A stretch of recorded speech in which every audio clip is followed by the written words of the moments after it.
નમસ્કાર. આકાશવાણી સમાચાર કરણ મકવાણા વાંચે છે. સૌપ્રથમ મુખ્ય સમાચાર. પ્રધાનમંત્રી નરેન્દ્ર મોદી આજે મુંબઈમાં ભારતીય રિઝર્વ બેંકના 90 વર્ષની ઉજવણી સમારોહમાં હાજરી આપશે. નાણામંત્રી નિર્મલા સીતારમણે કહ્યું છે કે ચાલુ નાણાકીય વર્ષના ચોથા ક્વાર્ટરમાં ભારતના જીડીપી દરમાં 8%થી વધુ વૃદ્ધિની અપેક્ષા છે. પશ્ચિમ બંગાળના જયપાલગુડી જિલ્લામાં ગઈકાલે ચક્રવાતી તોફાનને કારણે 4 લોકોના મોત, 100થી વધુ ઇજાગ્રસ્ત. નેશનલ ટેસ્ટિંગ એજન્સીએ CUET અંડર ગ્રેજ્યુએટ 2024નું અરજી ફોર્મ ઓનલાઈન સબમિટ કરવાની છેલ્લી તારીખ 5મી એપ્રિલ સુધી લંબાવી છે. મિયામી ઓપન ટેનિસમાં ઇટાલીના જેનિક સિનરે પુરુષ સિંગલ્સ અને ડેનિયલ કોલિન્સે મહિલા સિંગલ્સનો ખિતાબ જીત્યો. અમદાવાદના નરેન્દ્ર મોદી સ્ટેડિયમ ખાતે ગઈકાલે રમાયેલી IPL મેચમાં ગુજરાત ટાઇટન્સે સનરાઇઝર હૈદરાબાદને, જ્યારે અન્ય મેચમાં દિલ્હી કેપિટલ્સે ચેન્નાઈ સુપર કિંગ્સને હરાવ્યું છે. સમાચાર વિસ્તારથી. પ્રધાનમંત્રી નરેન્દ્ર મોદી આજે મુંબઈમાં ભારતીય રિઝર્વ બેંકના 90 વર્ષની ઉજવણી સમારોહને સંબોધિત કરશે. ઉલ્લેખનીય છે કે 1 એપ્રિલ 1935ના રોજ રિઝર્વ બેંકે તેની કામગીરી શરૂ કરી હતી. RBI આ પ્રસંગે એક સ્મારક કાર્યક્રમનું આયોજન કરી રહી છે. કેન્દ્રીય નાણામંત્રી નિર્મલા સીતારમણ, RBIના ગવર્નર શક્તિકાંત દાસ અને મહારાષ્ટ્રના મુખ્યમંત્રી એકનાથ શિંદે સહિત વિવિધ બેંકો અને ઉદ્યોગોના પ્રતિનિધિઓ આ કાર્યક્રમમાં ભાગ લેશે. રાષ્ટ્રપતિ દ્રૌપદી મુર્મુએ પૂર્વ નાયબ પ્રધાનમંત્રી લાલકૃષ્ણ અડવાણીને રાષ્ટ્રના સર્વોચ્ચ નાગરિક પુરસ્કાર ભારત રત્નથી સન્માનિત કર્યા છે. રાષ્ટ્રપતિએ શ્રી અડવાણીને નવી દિલ્હી ખાતેના તેમના નિવાસ સ્થાને એવોર્ડ અર્પણ કર્યો હતો. એક સોશિયલ મીડિયા પોસ્ટમાં રાષ્ટ્રપતિ મુર્મુએ કહ્યું કે ભારતીય રાજનીતિના દિગ્ગજ લાલકૃષ્ણ અડવાણીએ 7 દાયકાથી વધુ સમયથી અતૂટ સમર્પણ અને અસાધારણ કુશળતા સાથે દેશની સેવા કરી છે. રાષ્ટ્રપતિએ કહ્યું કે ગૃહમંત્રી અને નાયબ પ્રધાનમંત્રી તરીકે તેમણે હંમેશા રાષ્ટ્રીય હિતને સર્વોપરી રાખ્યું છે.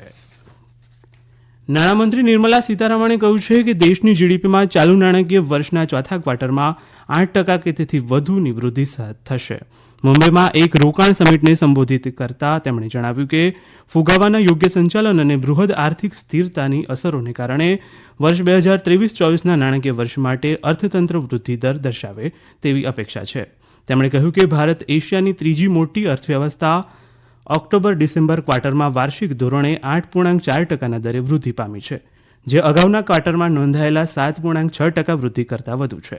સુશ્રી સીતારમણે જણાવ્યું કે ત્રીજા ક્વાર્ટરમાં 8.4% વૃદ્ધિ પછી વિવિધ સંસ્થાઓએ ભારત માટે તેમની જીડીપી વૃદ્ધિ અનુમાનને સુધાર્યું છે. કોંગ્રેસે ઉત્તર પ્રદેશમાં આગામી લોકસભા ચૂંટણી માટે તેના સ્ટાર પ્રચારકોની યાદી જાહેર કરી છે. આ યાદીમાં પાર્ટીના અધ્યક્ષ મલ્લિકાર્જુન ખડગે, વરિષ્ઠ નેતા સોનિયા ગાંધી, રાહુલ ગાંધી, પ્રિયંકા ગાંધી વાડ્રા, DK શિવકુમાર, દિગ્વિજયસિંહ, સચિન પાયલટ અને અન્યનો સમાવેશ થાય છે. પાર્ટીએ જમ્મુ અને કાશ્મીર માટે સ્ટાર પ્રચારકોની યાદી પણ બહાર પાડી છે. દરમિયાન લોકસભા ચૂંટણી સંબંધિત પાર્ટીની કેન્દ્રીય ચૂંટણી સમિતિની બેઠક ગઈકાલે નવી દિલ્હીમાં યોજાઈ ગઈ. આ બેઠકમાં પાર્ટીના અધ્યક્ષ મલ્લિકાર્જુન ખડગે, કોંગ્રેસ સંસદીય દળના અધ્યક્ષા સોનિયા ગાંધી, KC વેણુગોપાલ અને અન્ય વરિષ્ઠ નેતાઓ હાજર રહ્યા હતા. ભાજપના વરિષ્ઠ નેતા અને ગૃહમંત્રી અમિત શાહ 2 દિવસીય રાજસ્થાનના પ્રવાસે છે. તેમણે આગામી લોકસભાની ચૂંટણીને ધ્યાનમાં રાખીને જયપુરમાં સંગઠનાત્મક બેઠકો યોજી હતી. શ્રી શાહે જયપુરમાં પાર્ટીના નેતાઓની એક બેઠકની અધ્યક્ષતા કરી હતી અને દૌસા, કરૌલી, ધોલપુર સહિતની 5 લોકસભા બેઠકોની ચૂંટણીની તૈયારીઓની સમીક્ષા કરી હતી. શ્રી શાહે સાંજે સીકરમાં રોડ શો પણ કર્યો હતો.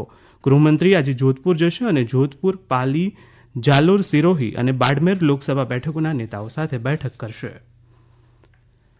પશ્ચિમ બંગાળના જયપાલગુડી જિલ્લાના વિવિધ ભાગોમાં ગઈકાલે ચક્રવાતી તોફાનને કારણે 4 લોકોના મોત અને 100થી વધુ ઇજાગ્રસ્ત થયા છે.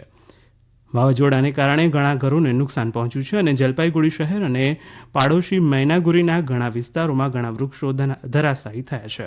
હવામાનની ગંભીર સ્થિતિએ ઉત્તર પૂર્વ ભારતમાં જનજીવનને અસર કરી છે. આસામમાં ભારે વરસાદને કારણે ગુવાહાટી એરપોર્ટ પર છતનો એક ભાગ તૂટી પડ્યો હતો. ગુવાહાટીમાં પ્રતિકૂળ હવામાનના કારણે ફ્લાઇટ ઓપરેશનને અસર થઈ છે. પ્રધાનમંત્રી નરેન્દ્ર મોદીએ આ ઘટનામાં જાનહાનિ પર શોક વ્યક્ત કર્યો છે. તેમણે પશ્ચિમ બંગાળના જયપાલગુડી, મૈનાગુરી વિસ્તારોમાં વર્તમાન સ્થિતિ અંગે ચિંતા વ્યક્ત કરી હતી. શ્રી મોદીએ કહ્યું કે તેમણે અધિકારીઓ સાથે વાત કરી છે અને તેમણે તેનાથી પ્રભાવિત લોકોને યોગ્ય સહાય સુનિશ્ચિત કરવા કહ્યું છે. પશ્ચિમ બંગાળના મુખ્યમંત્રી મમતા બેનર્જીએ જણાવ્યું કે રાહત કાર્ય માટે વહીવટીતંત્ર, પોલીસ અને આપત્તિ વ્યવસ્થાપન દળના કર્મચારીઓને તૈનાત કરવામાં આવ્યા છે.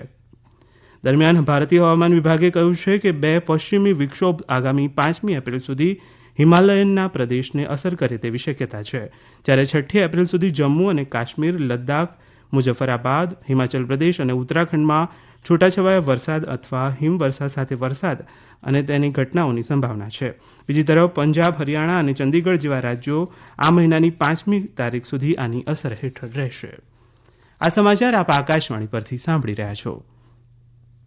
વિદેશમંત્રી એસ જયશંકરે ભારતના અધ્યક્ષપદે યોજાયેલી G20 શિખર બેઠકને રાજકીય અને આર્થિક પુનઃસંતુલનનું ઉદાહરણ ગણાવ્યું છે. નવી દિલ્હીમાં ગઈકાલે સભ્યતા ફાઉન્ડેશન દ્વારા આયોજિત દિલ્હી વિરાસત કાર્યક્રમમાં સંબોધન કરતા તેમણે આ મુજબ જણાવ્યું હતું.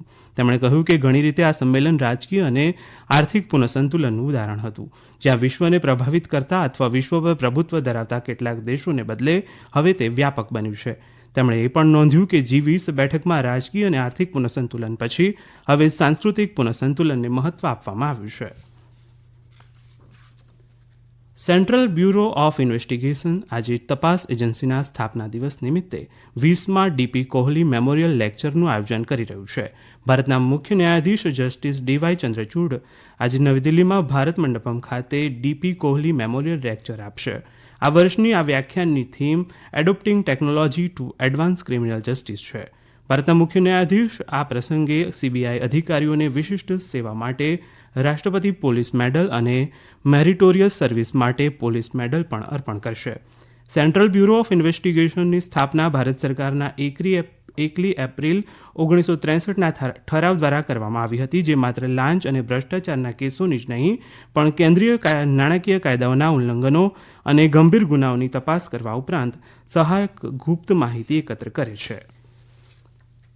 રાષ્ટ્રીય પરીક્ષા એજન્સીએ કેન્દ્રીય યુનિવર્સિટીઓ અને અન્ય સંસ્થાઓમાં સ્નાતક કક્ષાના અભ્યાસક્રમો માટેની પરીક્ષા CUET UG 2024ના ઓનલાઈન ફોર્મ ભરવા માટેની છેલ્લી તારીખ 5મી એપ્રિલ સુધી લંબાવી છે. એજન્સીની યાદીમાં જણાવ્યા મુજબ ઉમેદવારો અને અન્ય હિતધારકો તરફથી મળેલી રજૂઆતોને ધ્યાને લઈ આ તારીખ લંબાવવામાં આવી છે.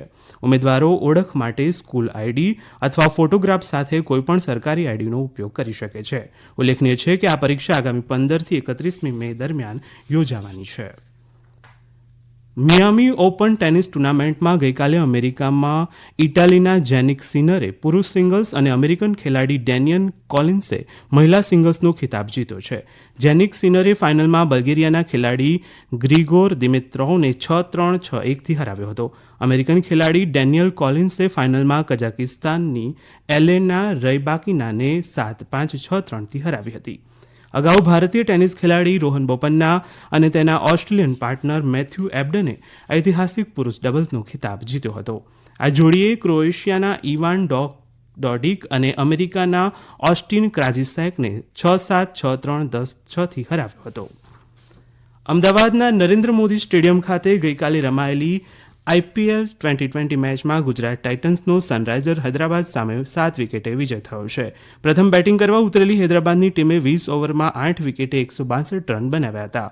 ગુજરાત તરફથી મોહિત શર્માએ 3 વિકેટો પકડી હતી. 163 રનનો લક્ષ્યાંકનો પીછો કરતા ગુજરાતની ટીમે 19.1 ઓવરમાં 3 વિકેટે 168 રન બનાવી મેચ જીતી હતી. દરમિયાન ઇન્ડિયન પ્રીમિયર લીગની આજે મુંબઈ વાનખેડે સ્ટેડિયમમાં રમાનારી મેચમાં મુંબઈ ઇન્ડિયન્સનો મુકાબલો રાજસ્થાન રોયલ્સ સામે થશે. આ મેચ સાંજે 7:30 વાગે શરૂ થશે. વિશાખાપટ્ટનમમાં ગઈકાલે રમાયેલી મેચમાં દિલ્હી કેપિટલ્સે ચેન્નાઈ સુપર કિંગ્સને 20 રને હરાવ્યું છે. અંતમાં મુખ્ય સમાચાર. પ્રધાનમંત્રી નરેન્દ્ર મોદી આજે મુંબઈમાં ભારતીય રિઝર્વ બેંકના 90 વર્ષની ઉજવણી સમારોહમાં હાજરી આપશે. નાણામંત્રી નિર્મલા સીતારમણે કહ્યું છે કે ચાલુ નાણાકીય વર્ષના ચોથા ક્વાર્ટરમાં ભારતના GDP દરમાં 8%થી વધુની વૃદ્ધિની અપેક્ષા છે. પશ્ચિમ બંગાળના જલપાઈગુડી જિલ્લામાં ગઈકાલે ચક્રવાતી તોફાનને કારણે 4 લોકોના મોત, 100થી વધુ ઇજાગ્રસ્ત.